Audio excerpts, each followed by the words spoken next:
حسن ایوب خان صاحب، بیرسٹر اعتزاز احسن، آپ کے جناب سلمان اکرم راجہ، لطیف کوسہ، ایسے سینئر وکلا جب ایک جج پر سوال اٹھا دیتے ہیں تو پھر کورٹ میں کیسا ماحول بن جاتا ہے؟ اور پھر ویسے تو جسٹس طارق صاحب نے جو جواب دیا کہ جواد ایس خواجہ کا اپنا فیصلہ ہے کہ جج کی مرضی ہے وہ اعتراض پر بینچ سے الگ ہو یا نہ ہو، نارملی بھی ایسے بڑے اہم کانسٹیٹیوشن معاملات میں ہوتا ہے کہ بس ایک ہی دم تین بڑے اہم بہت بڑے نام ہیں لیگل فرٹرنٹی کے،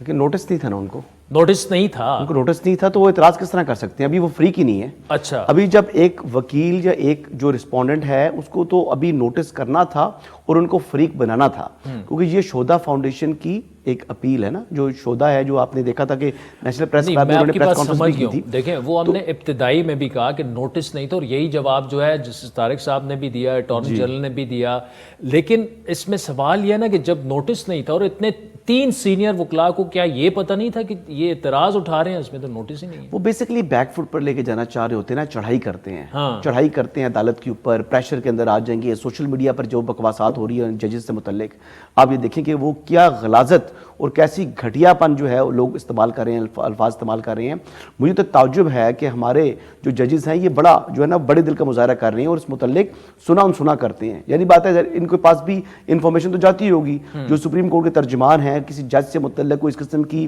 نازیبا الفاظ کو استعمال کرتا ہے یا لکھتا ہے تو وہ پھر چیزیں تو ان کے علم میں آ جاتی ہیں، لیکن اس کے باوجود بڑے پن کا مظاہرہ کر رہے ہیں۔ لیکن ہمارے جو ریاستی ادارے ہیں یعنی ایف آئی اے وغیرہ، ان کو بھی تو دیکھنا چاہیے کہ کیا ہو رہا ہے۔ دیکھیں میں نے خود سابق چیف جسٹس امرتا بندیال پر تنقید کی، لیکن کبھی اس قسم کے الفاظ استعمال نہیں کی جس قسم کی یہ جو گھٹیا اور تضحیک امیز قسم کے الفاظ استعمال کرتے ہیں۔ میں نے ان کا عزت اور احترام ہمیشہ رکھا کہ وہ چیف جسٹس ہیں یا وہ جج صاحب ہیں۔ میں ہمیشہ آج بھی جسٹس مظاہر علی اکبر نقوی صاحب کو معزز جج کہتا ہوں، تو وہ میں نے اس قسم کی باتیں جو ہے نا وہ یعنی بلو دا بیلٹ بھی باتیں انہوں نے شروع کی ہوئی ہیں۔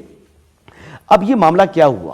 یہ کیس کیا ہے؟ اب یہ کیس یہ ہے کہ جو آج جو انٹرا کورٹ اپیل تھی اس میں جو 5 رکنی بینچ کا 23 اکتوبر کا فیصلہ تھا وہ معطل ہوا ہے۔ یہ بیسیکلی کیوریٹیو جو ہے وہ ریلیف فراہم ہوا ہے، جو آئین پاکستان جب سے آیا ہے اس سے پہلے سے جو ایک سیٹل پرنسپل آ رہا تھا، اس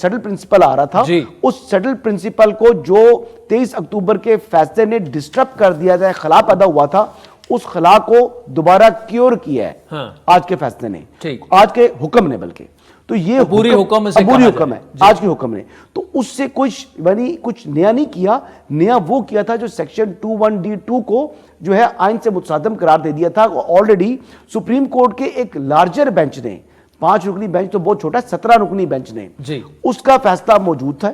اس نے یعنی جو ملٹری کورٹس میں سیولین کے ٹرائل کو انڈورس کیا ہوا ہے، اس کی اجازت دی ہوئی ہے، تو اس کے خلاف جو ہے اس حکم کی موجودگی میں سپریم کورٹ کا 5 رکنی بینچ کس طریقے سے فیصلہ دے سکتا تھا؟ اور آج کے جو عبوری حکم ہے اس سے ریاست پاکستان مضبوط ہوئی ہے، پاکستان کی قومی سلامتی کمپرومائز تھی، وہ کمپرومائز جو ہے وہ آپ سمجھتے ہیں کہ ریاست پاکستان جو ہے وہ اس سے مضبوط ہوئی ہے۔